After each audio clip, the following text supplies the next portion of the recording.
If you enjoy a good murder mystery, the new Clue Escape game is where it's at.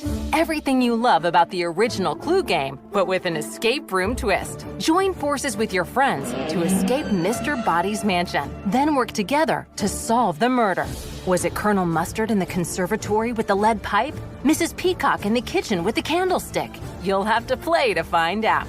Clue Escape Game. This new one-time solve mystery game is a must-have escape room experience you can bring home for your next game night. Clue is a trademark of Hasbro. The calendar is flipped to October, and that means the MLB postseason is back on TBS. Watch the biggest names and brightest stars in the American League take the field and battle it out for a spot in the World Series. Catch all the jaw-dropping action starting October 11th on TBS. And stay with us all month long as we crown an American League champion. You're not going to want to miss all the slick plays, crazy hits, and clutch performances that make postseason baseball America's greatest pastime.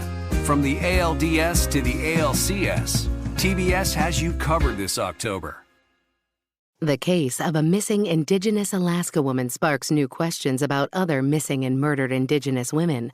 But when the cops stop looking, a team of local journalists step in to bring the truth to light. That's where ABC's thrilling new drama, Alaska Daily, begins. And where it's headed will have you on the edge of your seat. Starring two-time Oscar winner Hilary Swank, Grace Dove, and Scandal's Jeff Perry. Watch Alaska Daily Thursday on ABC and stream next day on Hulu. I want you to picture something. Imagine a child somewhere, anywhere in the world playing soccer. What do you see? A girl running drills on a grass soccer pitch? A boy and his friend kicking a ball around an alleyway? Or having a game on a dirty, dusty lot? What you probably didn't imagine are men in suits, handing out bribes in the form of envelopes full of cash. And why would you? That has nothing to do with the game, right? But it does. And that's what this story is all about. The story of soccer, or football as most of the world knows it, is one of contradictions. There is the pure joy of the game, the beautiful game, the ballet of the masses. That has made soccer a truly global sport with billions of fans. And then there are those men, and they were all men. They're the ones behind the World Cup, soccer's ultimate contest. They are the lords of soccer, and they've pocketed millions of dollars while failing to live up to the basic standards of the game itself. This is the story of how their greed finally caught up with them. Here is the planet's ultimate game. FIFA's doing a really excellent job. Playing fair may have cost Australia a chance to host the World Cup. The crisis of corruption on full display for the world. The game was hijacked. FIFA's alleged tradition of bribery is taking a real human toll. I'm very proud of our accomplishments. I'm Connor Powell. This is Episode 1, The Inside Man.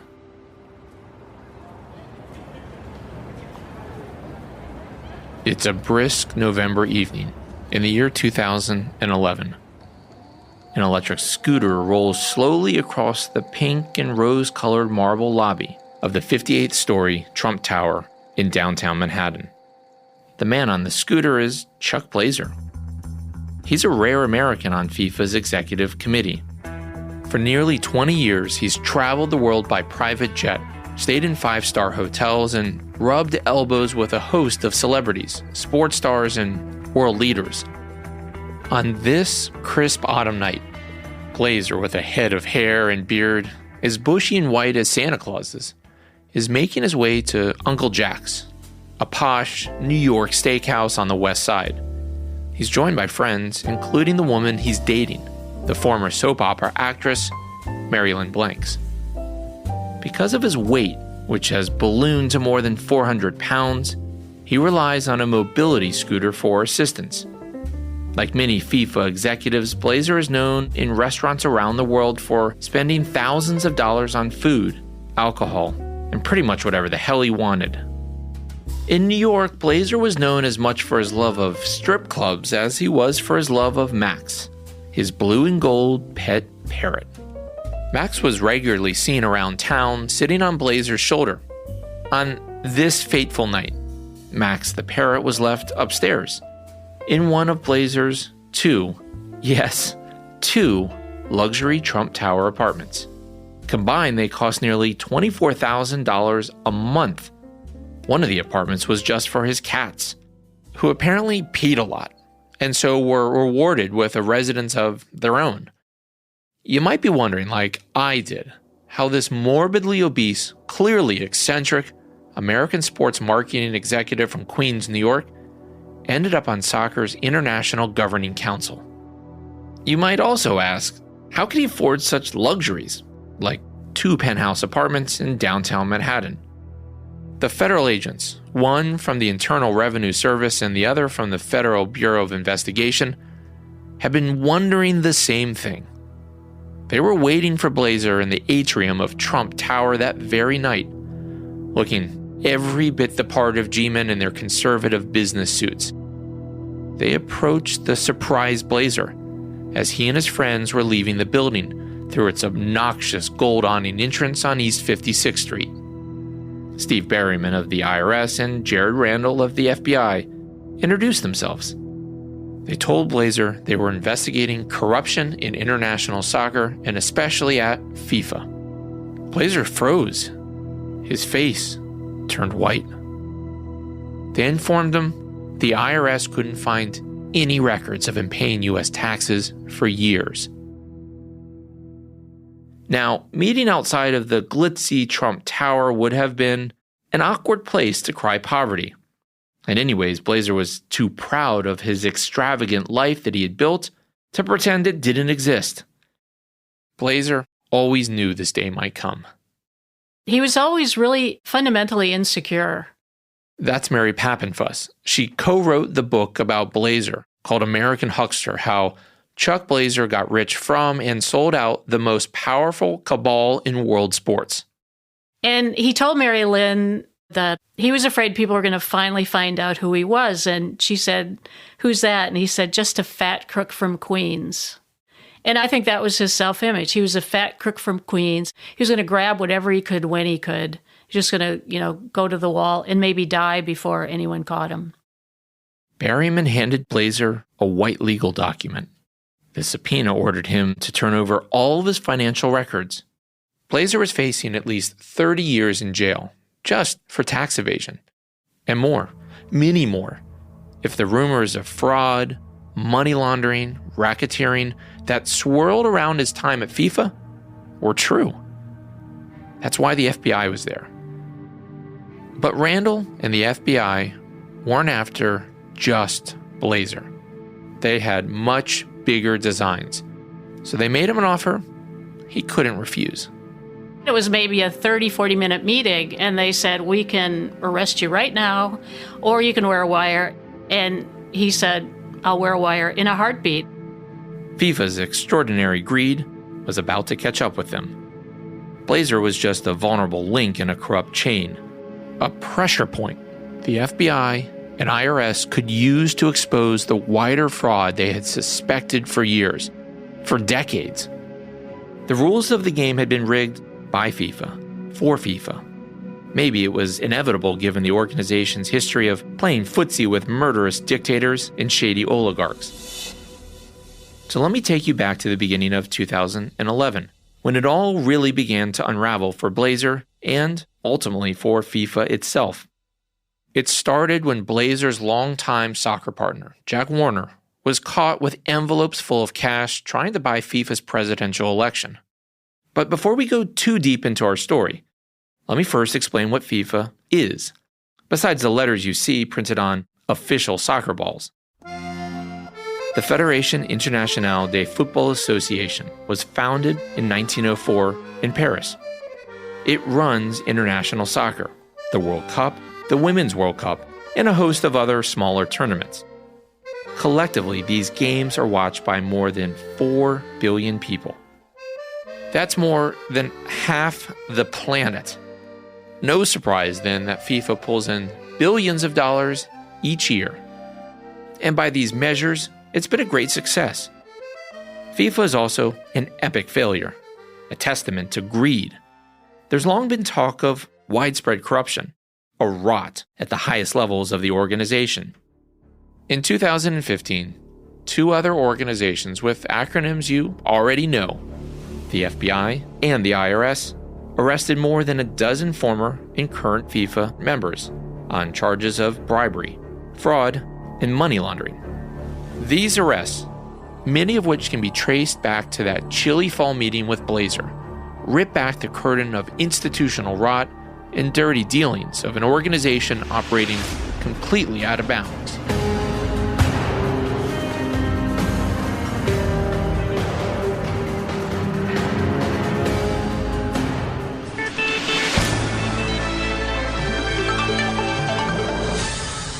Even over the noise of the TV, Marilyn Blanks could hear the anger in her boyfriend Chuck Blazer's voice as he talked on the phone with a soccer official from the Bahamas.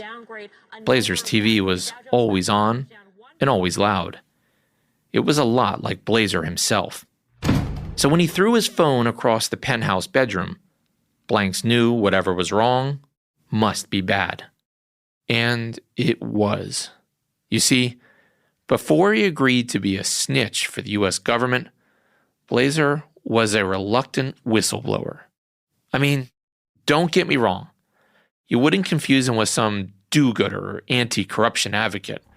Blazer was just a crook stuck in a tug-of-war between two other crooks. And to understand how all of this fits together and why Blazer threw his phone across his bedroom, you need to hear about an email Blazer received a couple weeks before from his longtime boss, Jack Warner, a FIFA vice president and the head of CONCACAF, the Confederation of North, Central America, and Caribbean Association Football, one of FIFA's 6 regional confederations. Blazer and Warner had been partners and allies in world soccer since Warner was first elected the head of CONCACAF in 1990. They had built a successful, lucrative relationship despite being polar opposites. They seem like Mutt and Jeff, really very, very different, from completely different worlds, but for some reason they hit it off. Blazer was this physically imposing, gregarious Jewish marketing executive from Queens. He'd made his living traveling from sales convention to sales convention, selling, pretty much anything he could. He was also a suburban soccer dad. And that's when he spotted a trend that changed the course of his life, says Mary Pappenfuss. He knew nothing about soccer, but what he did notice was that all of these kids were playing soccer and all of these parents were into soccer, and he thought, this is the future of sports. Through a combination of charisma and force of will, he rose through the ranks of international soccer. Along the way, he forged new and very profitable sponsorships and TV marketing deals in the US and around the world. Warner was every bit the soccer fanatic that Blazer wasn't. He was also wire-thin, brash, a black man raised Catholic who taught history on the tiny island nation of Trinidad and Tobago. He was known most for making things happen for himself and his friends. Here's journalist Grant Wall, who's covered international soccer for more than 20 years, describing Warner. He was always a pretty clever, cagey guy. For Jack Warner, it was always about getting the best deal for himself. In 1990, the two took over the poor and historically weak soccer federation, CONCACAF. Together, they built it into a massive soccer marketing empire. In the late 80s, he teamed up with Jack Warner, who was the president of the Trinidad and Tobago Federation, a guy who understood politics, and they decided that Jack Warner would run for president of CONCACAF, Chuck Blazer would run as general secretary, and that they would get all the votes in the Caribbean because Jack Warner was involved. They worked together for a really long time. With Warner as president and Blazer as general secretary, the money started rolling in. With a string of sponsorships and TV agreements, the duo turned the once backwater soccer association into a revenue-generating powerhouse for FIFA. These guys were getting rich. Here's Blazer bragging about his accomplishments. FIFA's doing a really excellent job of promoting football around the world. If I look back 10 years, 20 years and see the progress we made, I'm very proud of our accomplishments. In the shady world of FIFA, the pair with sticky fingers fit right in. Blazer became known as Mr. 10% because of a contract that entitled him to a 10% commission on all of CONCACAF's marketing deals. And Warner, he had long been suspected of fixing matches, selling World Cup tickets on the black market, and even worse, seeking gifts in return for supporting World Cup bids. Their partnership made them fabulously wealthy, propelling them up the ranks of international soccer's ruling elite, and landed them spots on FIFA's all-powerful executive committee. It also earned them the trust of President Sepp Blatter, who led FIFA from 1998 until 2015. By trust, I mean no one got on FIFA's executive committee without Blatter's full support. The ultimate sporting power broker. The most powerful man in world football, Sepp Blatter. He's the mayor of world soccer. FIFA is his baby. He's treated as a head of state. He flies in private planes, and he's given great deference around the world. Part politician, and it seems to me, part mafia boss, Blatter ruled international soccer with an iron fist. Just like in the mafia, if you earn for the family provides for you. Warner and Blazer owed their wealth and status to the empire Blatter ruled. Now a word from our sponsor, BetterHelp. Do you get stuck focusing on the problems in your life instead of solutions? For me, it's always worrying about, how am I going to finish all the things I need to do today? Like many people, I can get hung up worrying about my to-do list. But what if there's a better way to approach the things that stress you out? It can be tough to train your brain to stay in problem-solving mode when faced with a challenge in life. But when you learn how to find your own solutions, there's no better feeling. A therapist can help you become a better problem solver, making it easier to accomplish your goals no matter how big or small they are. If you're thinking about giving therapy a try, BetterHelp is a great option. It's really easy. It's convenient, accessible, affordable, and entirely online. Get matched with a therapist after filling out a brief survey, and switch therapists at any time.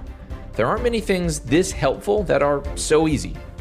When you want to be a better problem solver, therapy can get you there. Visit betterhelp.com/soccer today to get 10% off your first month. That's betterhelp.com/soccer. Membership fees apply after free trial. Cancel anytime. Can I be real with you for a second? That goal you have to exercise and eat better, you really can do it, but nobody is going to do it for you. Nobody is going to push you out of bed to work out. Nobody is going to make you eat better. But here's the thing. Nobody has to, because you can do it if you have the right tools and a community that cares about helping you get results. And that's us, Beachbody. 2.5 million people, each doing the Beachbody program that fits our own goals. Over 80 to choose from, some that take just 20 minutes a day. Nutrition plans that teach you how to eat healthy and still enjoy food. What we all have in common is we know it's not easy, so we help each other. It's as convenient as your TV or laptop, but you need to decide that you're worth it. That's why I'm inviting you to try our amazing Beachbody fitness and nutrition programs. Let us help you succeed. Here's how. Go to beachbody.com to claim your free membership and start feeling great. We know you enjoy listening to podcasts. I mean, you're here, aren't you? But what else do you enjoy? Murder mysteries? Escape rooms? Game nights? If you're fanatically shaking your head yes, then you have to check out the new Clue escape game. Yes, Clue. Like what you've played and loved as a kid and probably still have in your game closet today, but with a cool new escape room twist. The new Clue escape game has the rooms, the weapons, and the characters you love. Miss Scarlet, Professor Plum, Colonel Mustard, and more. The game starts out as an innocent evening at Mr. Body's mansion, but then quickly turns into a whodunit. You have to crack puzzles, gather clues, and escape the mansion before the police arrive. Then, join forces with the other players to figure out who killed Mr. Body, where they did it, and with what weapon. This new one-time solve mystery game is a must-have escape room experience you can bring home for your next game night. So buy the Clue Escape Game now. Clue is a trademark of Hasbro. So back to that email Warner sent to Blazer on April 1st, 2011. Warner was about to risk all of their success and possibly fortunes on a foolish scheme. When the email first arrived, Blazer was furious. He couldn't believe what he was reading. Warner wrote in the email that he had decided to support Sepp Blatter's challenger in the upcoming 2011 FIFA presidential election. Jack Warner was backing Mohammed bin Hammam, a longtime FIFA official and president of the Asian Soccer Federation. The battle for the presidency has been likened to a civil war within the organization. The then 62-year-old from the oil-rich nation of Qatar stood little chance of unseating Blatter on his own. But Qatar had already shocked the sports world once before. The winner to organize the 2022 FIFA World Cup is Qatar. That's right. Just a few months before, in December of 2010, this small desert nation of just over 1.5 million people was awarded the 2022 World Cup. It lacked modern FIFA-style stadiums and had no soccer pedigree whatsoever. What Qatar did have was money, lots of oil and gas money, and a desire to be a player on the world stage. And so too did Mohammed bin Hammam, who orchestrated Qatar's World Cup winning bid over countries like Australia, Japan, and the United States. Still, Jack Warner's plan to back bin Hammam seemed needlessly reckless to Blazer. As part of his scheme, Warner had invited bin Hammam to Trinidad and Tobago's capital, Port of Spain, to meet with about 25 of the Caribbean's most important soccer bosses, who would vote in the upcoming FIFA election.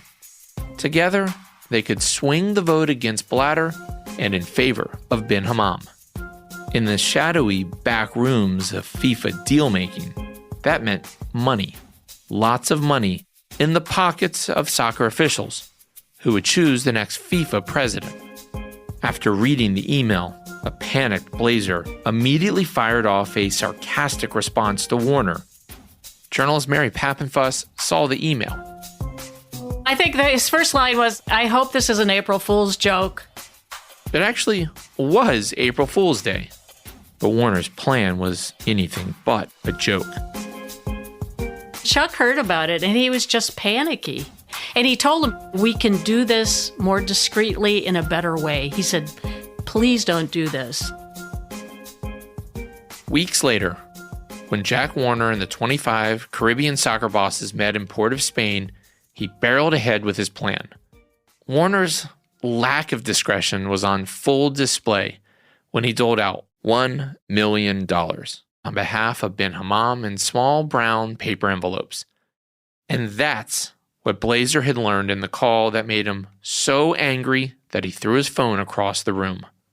They passed out $40,000 bribes in cash to 25 members of the Caribbean Football Union. One of the officials from the Bahamas who was in the room with Warner had called Blazer to tell him about the bribes.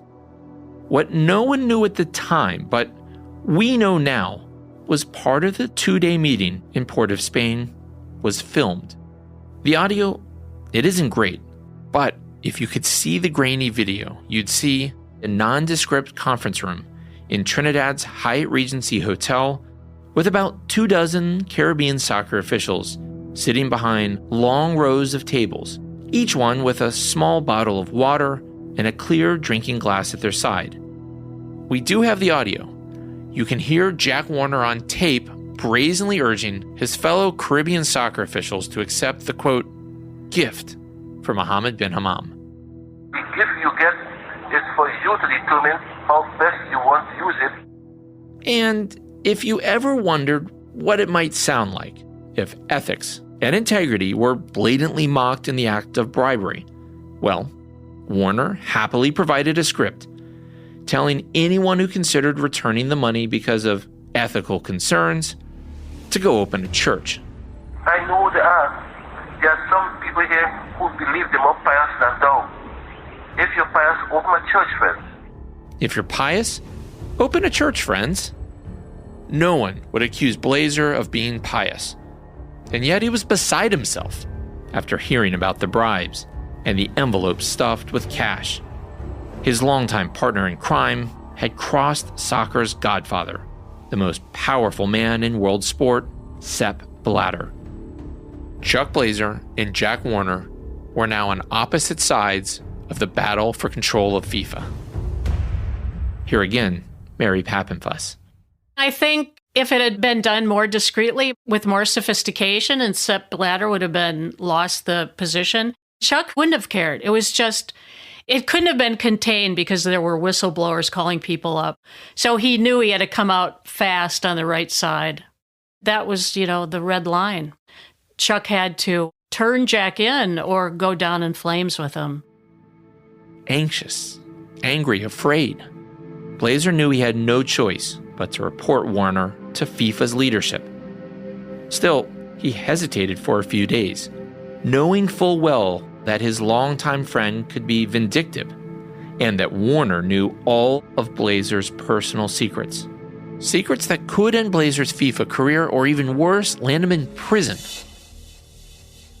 A frantic Blazer made a call to FIFA's Secretary General, Jerome Valk. The one man many thought could beat top football chief Sepp Blatter withdraws. Mohammed bin Hammam of Qatar says he won't stand for FIFA president. It's a last-minute decision taken just before he was due to answer claims of corruption. And soccer's ruling bosses immediately opened an ethics investigation. The FIFA scandal rumbles on.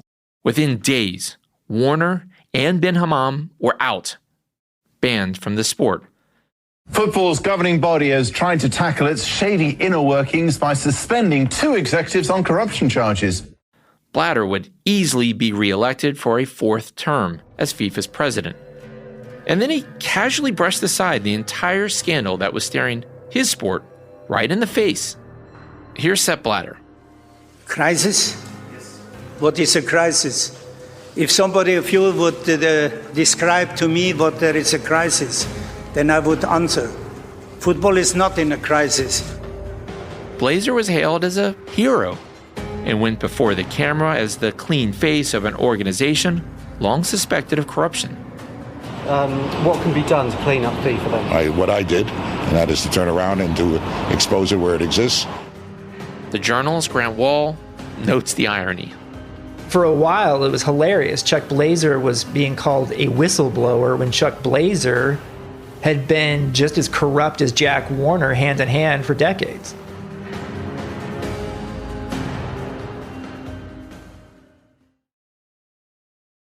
Now a word from our sponsor, BetterHelp. Do you get stuck focusing on the problems in your life instead of solutions? For me, it's always worrying about, how am I going to finish all the things I need to do today? Like many people, I can get hung up worrying about my to-do list. But what if there's a better way to approach the things that stress you out? It can be tough to train your brain to stay in problem-solving mode when faced with a challenge in life. But when you learn how to find your own solutions, there's no better feeling. A therapist can help you become a better problem solver, making it easier to accomplish your goals no matter how big or small they are. If you're thinking about giving therapy a try, BetterHelp is a great option. It's really easy. It's convenient, accessible, affordable, and entirely online. Get matched with a therapist after filling out a brief survey, and switch therapists at any time. There aren't many things this helpful that are so easy. When you want to be a better problem solver, therapy can get you there. Visit betterhelp.com/soccer today to get 10% off your first month. That's betterhelp.com/soccer. Membership fees apply after free trial. Cancel anytime. Can I be real with you for a second? That goal you have to exercise and eat better, you really can do it, but nobody is going to do it for you. Nobody is going to push you out of bed to work out. Nobody is going to make you eat better. But here's the thing. Nobody has to. because you can do it if you have the right tools and a community that cares about helping you get results. And that's us, Beachbody. 2.5 million people, each doing the Beachbody program that fits our own goals. Over 80 to choose from, some that take just 20 minutes a day. Nutrition plans that teach you how to eat healthy and still enjoy food. What we all have in common is we know it's not easy, so we help each other. It's as convenient as your TV or laptop, but you need to decide that you're worth it. That's why I'm inviting you to try our amazing Beachbody fitness and nutrition programs. Let us help you succeed. Here's how. Go to beachbody.com to claim your free membership and start feeling great. We know you enjoy listening to podcasts. I mean, you're here, aren't you? But what else do you enjoy? Murder mysteries? Escape rooms? Game nights? If you're fanatically shaking your head yes, then you have to check out the new Clue escape game. Yes, Clue. Like what you've played and loved as a kid and probably still have in your game closet today, but with a cool new escape room twist. The new Clue escape game has the rooms, the weapons, and the characters you love. Miss Scarlet, Professor Plum, Colonel Mustard, and more. The game starts out as an innocent evening at Mr. Body's mansion, but then quickly turns into a whodunit. You have to crack puzzles, gather clues, and escape the mansion before the police arrive. Then, join forces with the other players to figure out who killed Mr. Body, where they did it, and with what weapon. This new one-time solve mystery game is a must-have escape room experience you can bring home for your next game night. So buy the Clue escape game now. Clue is a trademark of Hasbro. From the outside, the Chet Holyfield Federal Building in Orange County, California, couldn't look more out of place. With its steep, triangular walls, it looks more like an ancient Mesopotamian temple than a U.S. government building. Inside, however, with its endless, bright fluorescent lights, white tile floors, and rows of cubicles, it looks and feels like what it is, the regional offices of the Internal Revenue Service. In August of 2011, just a few months after Warner tried to bribe those Caribbean soccer officials, Assistant Special Agent in Charge Amy Shabilian was at her desk when she was forwarded a news article from one of her senior agents, Steve Berryman. You'll remember Berryman as one of the 2 federal agents who stopped Blazer outside of Trump Tower on that crisp November night in 2011. Berryman rushed into Shabilian's office to show her a news article with the headline, FBI examines U.S. soccer boss's financial records. The British investigative journalist Andrew Jennings detailed $500,000 worth of suspicious payments made to Blazer from dodgy Caribbean soccer officials. The British public were irate with FIFA after losing out on the 2018 World Cup to Russia. Britain's press were sniffing around for stories about FIFA corruption, confident that Russia and Qatar bribed FIFA officials to win their World Cup bids. At the time, Blazer was still flying high as the whistleblower on FIFA corruption. Is FIFA inherently corrupt? No, sir. No? I think individuals are. For longtime followers of global sport, like Andrew Jennings, Blazer's act was an ironic twist of events. Jennings had spent the better part of the previous 2 decades chronicling FIFA's shady inner workings and had written several books about FIFA's corruption. Jennings knew Blazer's hands were dirty. When questioned by Jennings and other journalists, Blazer didn't deny receiving the offshore payments. He insisted, though, all of the transactions were done legally. Jennings knew Blazer's explanation of the payments didn't add up. Blazer's carefully constructed house of cards was beginning to collapse, not only for him, but also for FIFA. And after seeing the news that Jennings broke, Berryman, a lifelong soccer fan, thought it best to look more closely at Blazer's claims. He looked into the tax filing and discovered there was a really good potential for a tax case. That's Amy Shabilian, Berryman's boss. We didn't see any open bank accounts even in his name. From my perspective, I saw somebody that was living pretty high, living here in the United States, clearly making income and not filing. Despite the appearance of overflowing wealth, remember the 2 Trump Tower apartments? Blazer hadn't filed U.S. taxes in years. Mary Pappenfuss told me there's an easy explanation. Blazer's money was, in fact, FIFA's money. He didn't spend a penny of his own money. CONCACAF, the local FIFA organization, paid his rent. Every time he went out to dinner, everything he ate was paid for. If the FBI was sniffing around FIFA, as media reports suggested, then Steve Berryman had just discovered a surefire way to get inside of FIFA's inner circle: Chuck Blazer. Shabillion's office reached out to the FBI to offer its help. The team presented it to them to see if they were interested in inviting us into their case. Again, the Department of Justice and the FBI have been tracking FIFA's corruption for years. Its dodgy TV deals, the payments to crooked officials, and World Cup vote buying. But federal investigators had made surprisingly little progress in their case against the secretive international organization based in Zurich, Switzerland, a country famous for its secretive banking system. What Berryman had uncovered and was now offering the FBI was what law enforcement agencies throughout history have needed to crack any large-scale corruption conspiracy: an inside man. Shabillion only realized later how important the Blazer break had been. I really did not understand the gravity of that connection with FIFA. There were members of the team that were thinking, this is huge. I remember thinking, all right, tax case sounds awesome. That's what I want my agents to be working. And if it became something bigger, then all the better. What started as an IRS investigation into an eccentric and colorful sports executive turned into one of the largest international corruption cases in history, and would lead to dozens of FIFA officials being charged with fraud, corruption, and money laundering. The investigation would wipe out most of FIFA's entrenched senior leadership and expose the dark underbelly of world soccer. But the 2015 FBI raid is only the start of our story. Actually, it's more like the middle of our story. FIFA's corruption and depravity run deeper than money laundering and bribery. Since the 1950s, FIFA's leaders have been accused of enabling dictators and turning a blind eye to gross human rights violations. Its history is one built on colonialism and inherent racism.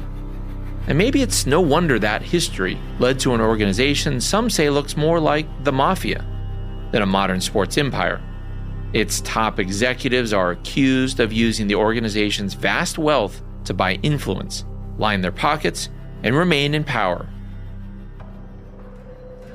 Coming up on episode 2, a corrupt kingdom that took decades to build comes crashing down as the Lords of Soccer get a rude awakening from the U.S. Department of Justice.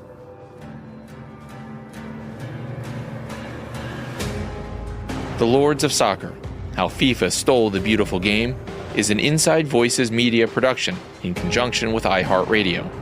The series was written and executive produced by Gary Scott and me, Connor Powell.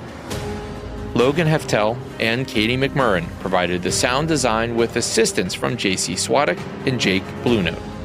Alec Cowan is our associate producer, and Jeffrey Katz was our story editor. Our fact checker is Alexa O'Brien. And thanks to Miles Gray, who produced this series for iHeartRadio. If you have any comments or questions, please reach out. You can find us on Twitter. I'm at Connor M. Powell, and Gary is at Gary Robert Scott. And if you have any stories about FIFA, let us know. If you like what you hear, please give us a shout out at the hashtag Lords of Soccer.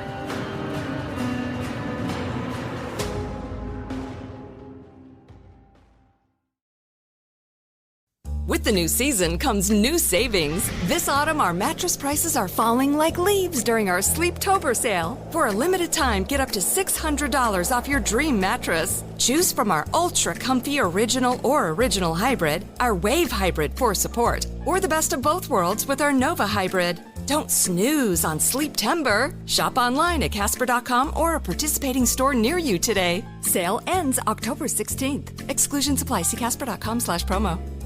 Inside my makeup bag right now, I have this amazing eyeshadow palette from Smashbox, a beautiful blush from NARS, and mascara from Tarte.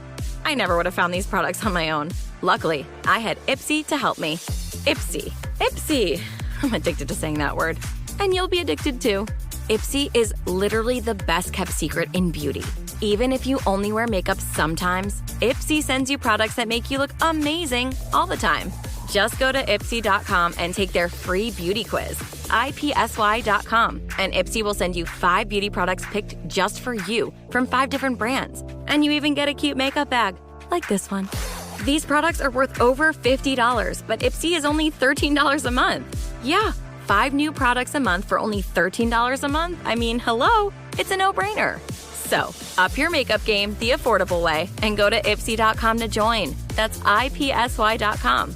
Ipsy, beauty's best kept secret. It's not just business, it's personal. And Signature Theater's new musical, No Place to Go. When dedicated employee George discovers his company is relocating to Mars, he must decide whether to go and uproot his family's life or embark on an unknown venture. Featuring DC star Bobby Smith, No Place to Go is an irreverent and humorous musical with an enterprising twist. Now playing at Signature Theater through October 16th. Get your tickets at sigtheater.org.